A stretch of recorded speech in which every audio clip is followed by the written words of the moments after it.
जय श्री कृष्णा। राधे राधे।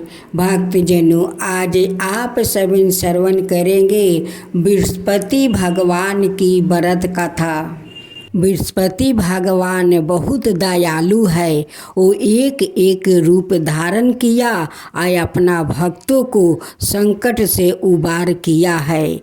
तो बृहस्पति भगवान को कथा और आरती आप लोग ध्यान पूर्वक सुने तो बृहस्पति भगवान जरूर आपको कृपा करेंगे और आप लोग का सारे मनोकामना पूरा करेंगे। तो बोलो बृहस्पति भगवान की जय, बृहस्पति देव की। भक्तजनों, आज बृहस्पति वार है।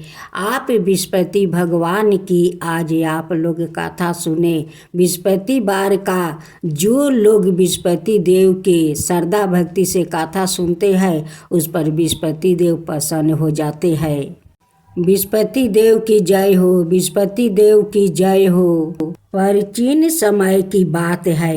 एक नगर में एक बड़ा व्यापारी रहता है। वो जहाज़ों में माल लाद कर दूसरे शहरों में भेजा करता है। वो जिस प्रकार अधिक धन कमाता है उसी प्रकार जी खोलकर दान भी करता है, परंतु उसकी पत्नी अत्यंत कंजूस है। वो किसी को एक डमरी भी नहीं देने देती है। एक बार सेठ जब दूसरे देश में व्यापार करने गया तो पीछे से बृहस्पति देव ने साधु भेष में उसकी पत्नी से भिक्षा मांगने आई।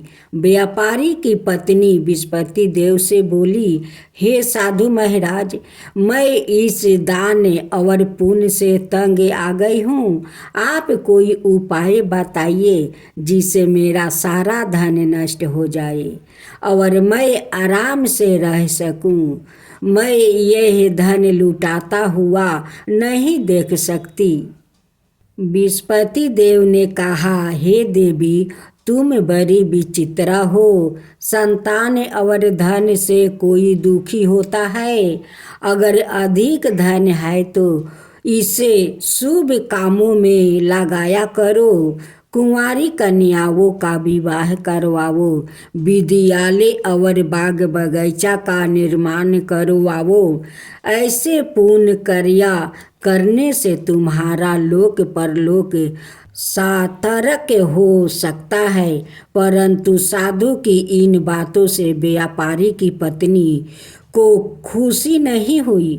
उसने कहा, मुझे ऐसा धन की आवश्यकता नहीं है जिसे मैं दान दूं।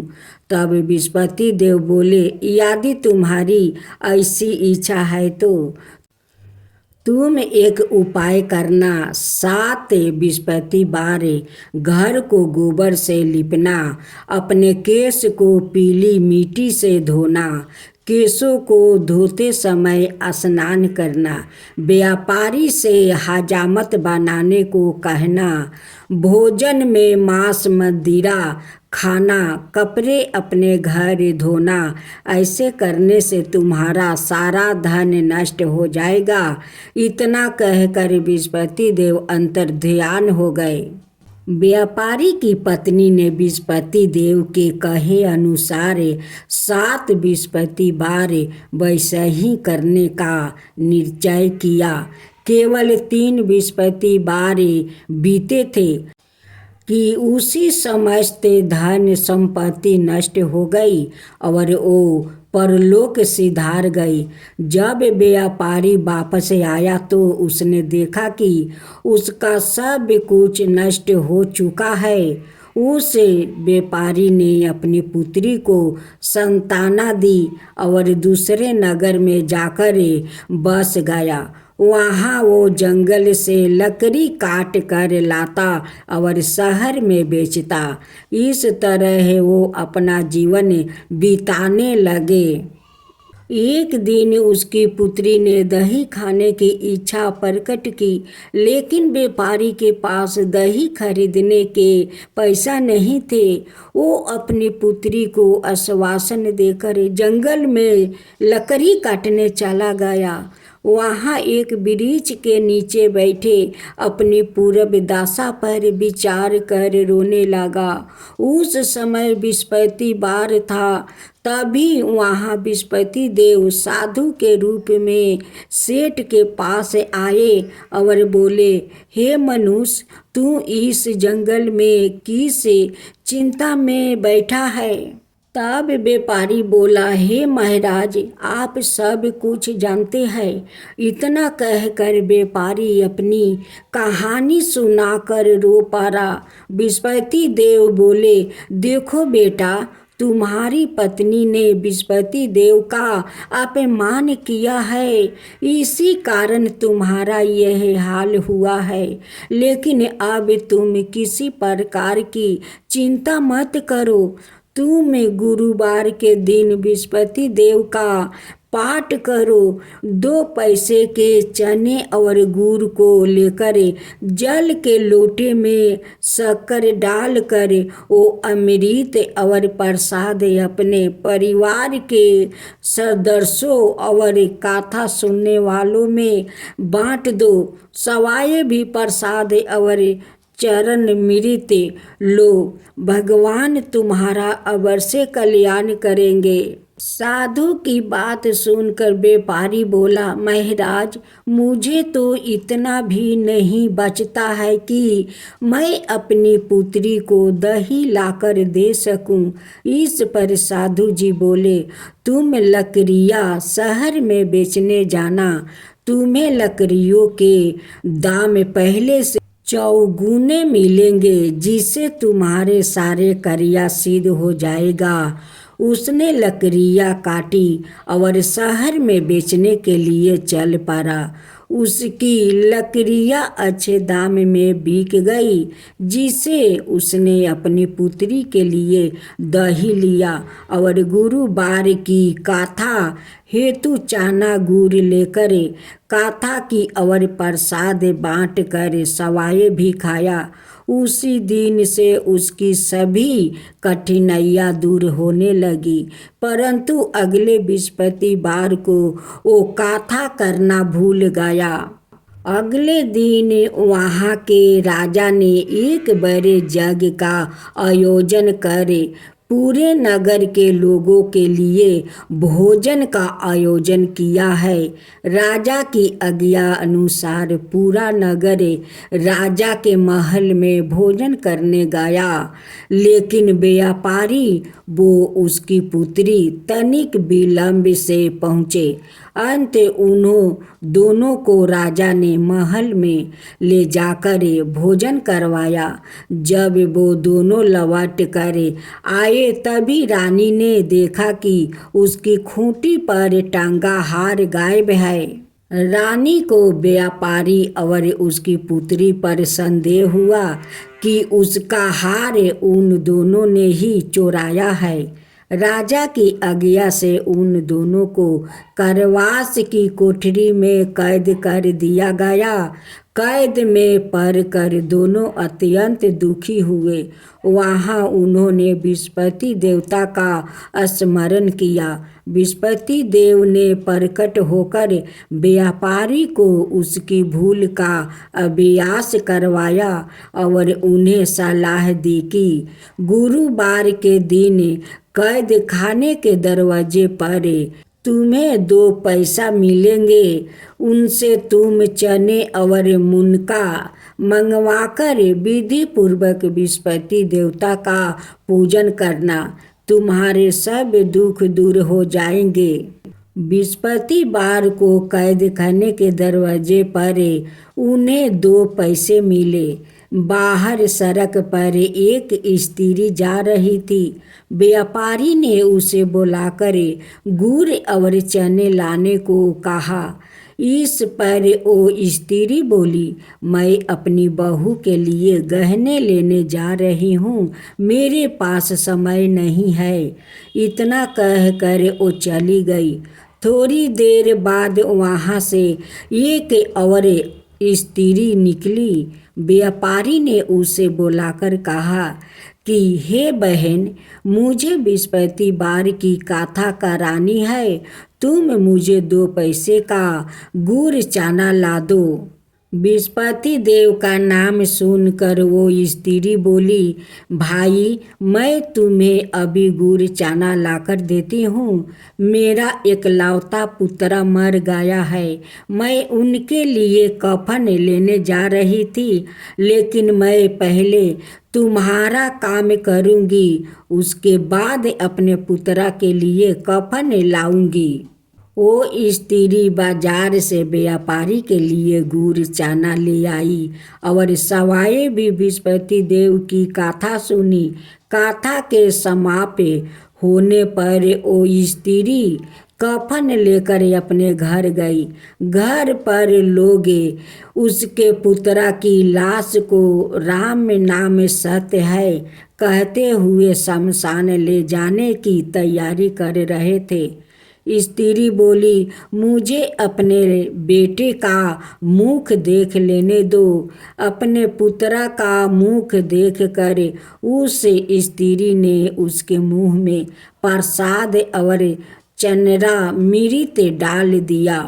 प्रसाद और चरणामृत के प्रभाव से वो पुनर्जीवित हो गया।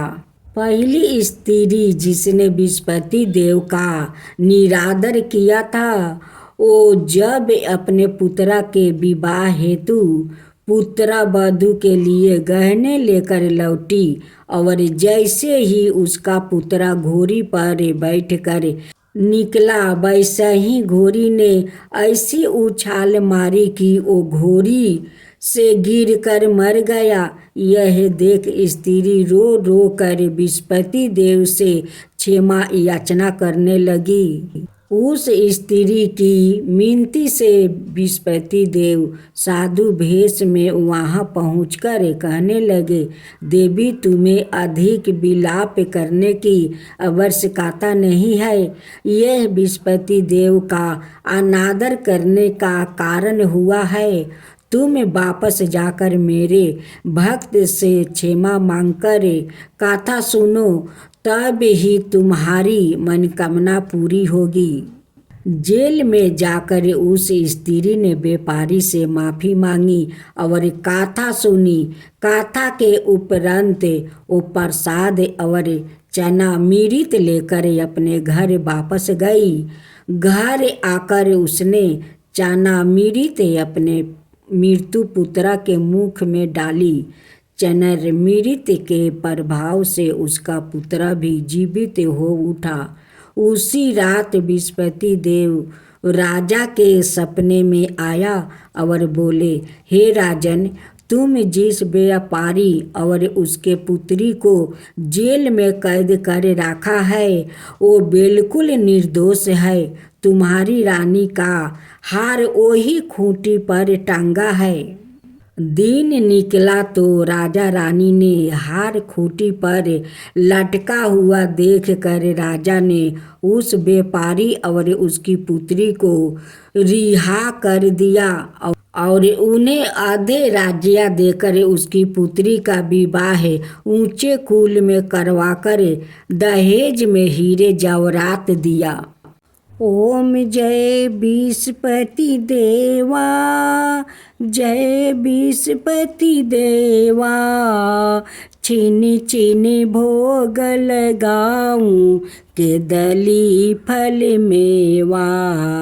ओम जय बृहस्पति देवा, जय बृहस्पति देवा।